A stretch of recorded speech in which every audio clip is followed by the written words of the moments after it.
This is a historic opportunity to listen to President Obama.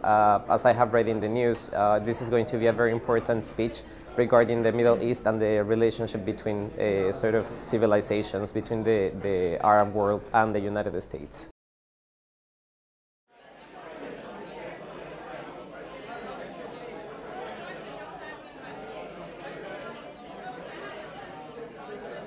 We invited a group to the embassy today because President Obama is in Egypt and he was giving his first major speech to the Muslim world about our relationship with the Muslim world.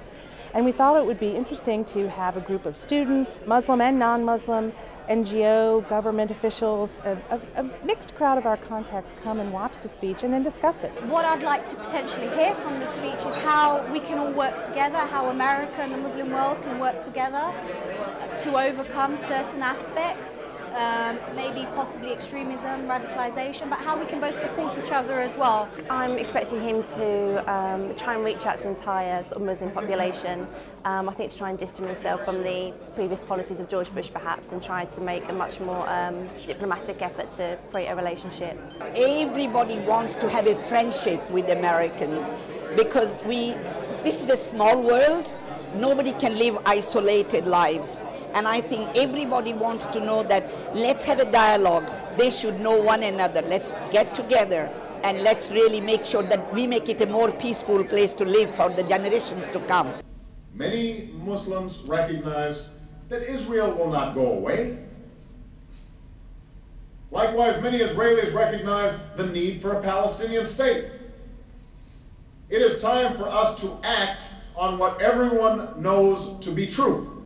Thank you. And may God's peace be upon you. Thank you very much.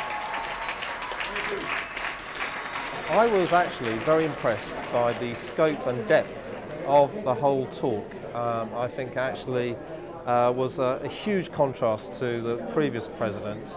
I didn't think he didn't tackle anything at all. He dealt with things in the broadest framework as well as directly, and there's very few people who can do that. I think overall it was a very good speech, a very balanced speech, and he was speaking to all communities. I think he was reaching out to the Muslim world as well as it was very much for people within the West to get an impression of what Islam is as well. I felt it was an inspirational speech.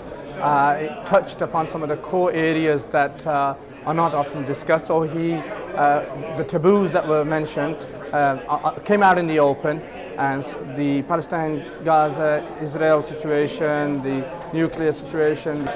The work ahead is not going to be easy, whether it's Palestine, whether it's Darfur, whether it is Somalia, which is where I'm from.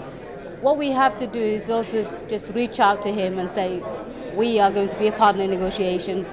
We need to tackle this issue head on with you. And things don't happen overnight. It will take time, it will be tough. And I hope he succeeds. I really hope so.